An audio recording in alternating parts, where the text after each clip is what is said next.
Public welfare jama kana dum di ai ko aduga hengalagadi laringe yonni kana koi laisi Maheiroi lum tarup lagi lakmani enda ko smaina koi festival lakmo tamsida noi myam dism go mena lepa madi hengana hengana ne yuwa du di tang adu ko social ge adara pare nang smai tarom baje pare enda ko ato baje madang lagi smai se madang madang chathar le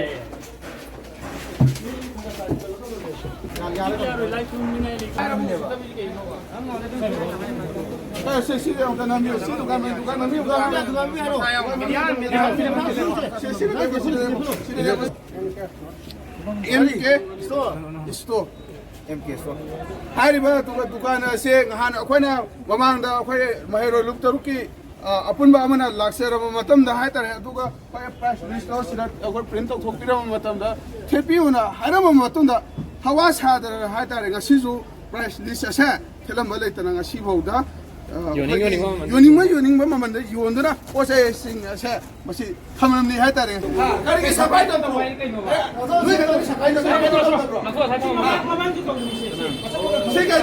lana siwa boyo me ambi tumo sanda yadra bone ba printer ka maya mamanda se sena to sena no ko yolona hamba ba no condition hana ko hai kana to ba ni nana ngana kana printer ka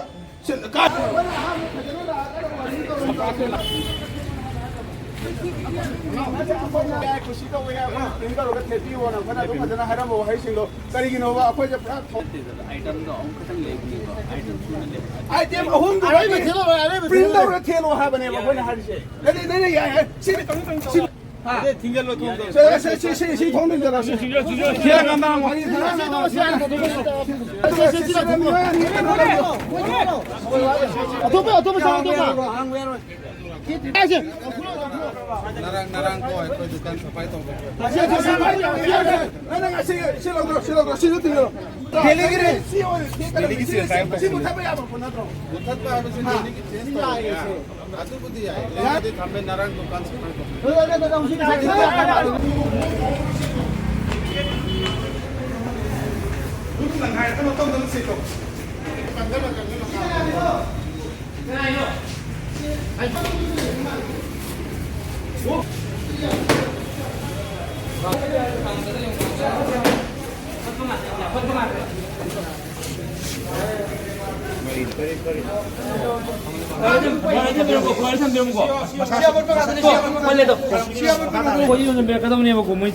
지금 요즘 몇 돈에 받고 있다. 그리고 거기지 고마이지기 단자 라로가 뭐이나 시 신동을 비우는 따타버네 뭐이나. 시까지 오기는 오바 거기나 시다. 야, 또 미는 레두지. 시가라 이노. 이노바. 시가라 사도가 와 보리 요라 같으네 보세. 시가라 사도. 시가라 사도 오바. MU 시가라 사도 오세. 시야래 시야. 나 거기는 뒤로 하거든. 가와사를 그다음에 봐. 내가 가자는 해놓은. 나 거기는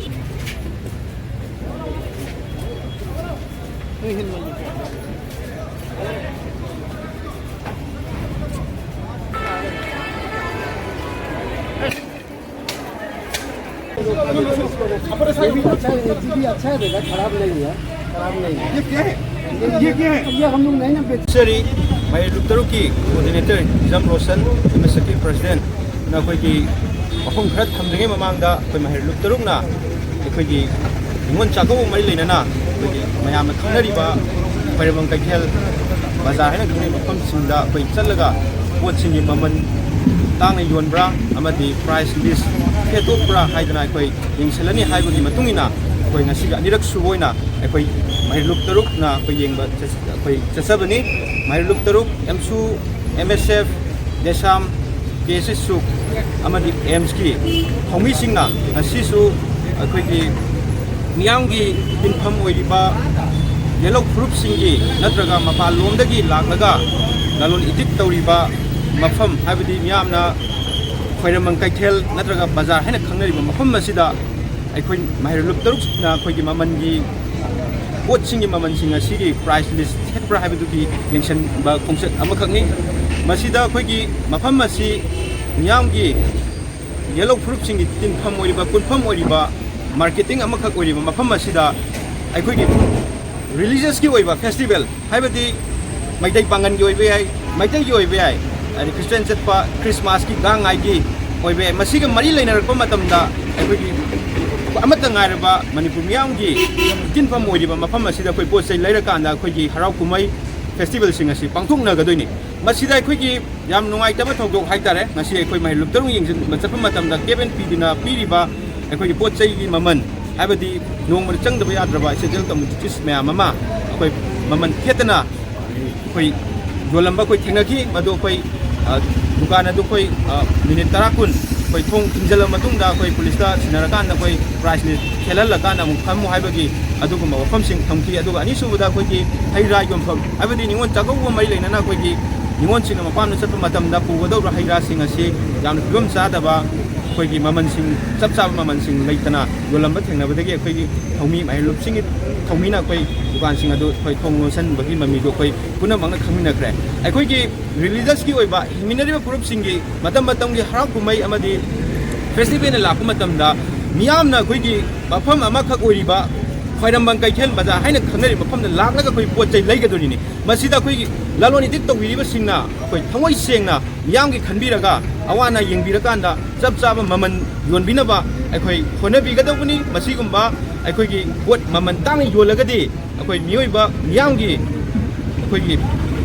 against the like haina koi business to bi sing na koi logani maduna thamoi sengna akoi maman chap chaba rate ama koi miyam na thangal kanda yon bina busu akoi Maheiroi singna tarukna koi apil tawjari tasingna harbada koi ningon chakauba adagi tongan ba religious koi ba festival ga mari leina komatamda aikoi gi lamdam masida pangjaba habidi puthoka na phangba polam sing masida hena focus pibiba aduga ningon singna su aikoi gi ima ibena sariba makut mangna sajaba firon sing fijet sing adu selakanda ningon chakau ba chapiragadi masi akoi ningon chakau goi masak amasu thokani na khale aduga aikoi gi mapandagi kusalegli ba pot sing da hena focus piraganda miyamna adu ningon chakau ba mai lena natraga any community ki khudimaki religious ko festival ga mari leina na koi mapani kusalegli ba posak sing asida oina focus piraganda koi gi hena adu da hena important laruga koi season number taragadi aikoi gi Manipur gi miyam aikoi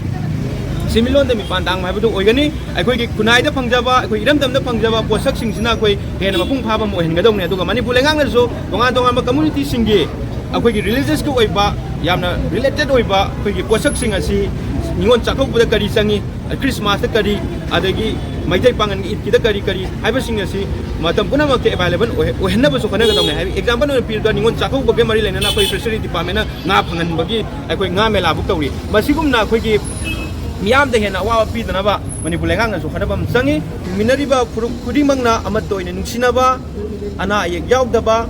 akoi gi mapuna insalakanda purup amad insalakanda purup amada khanana ba thorang lawrak li basing asi koi purup minari purup singsna khangminar ga understand tong minar kana insalak li basir kanano akoi khanal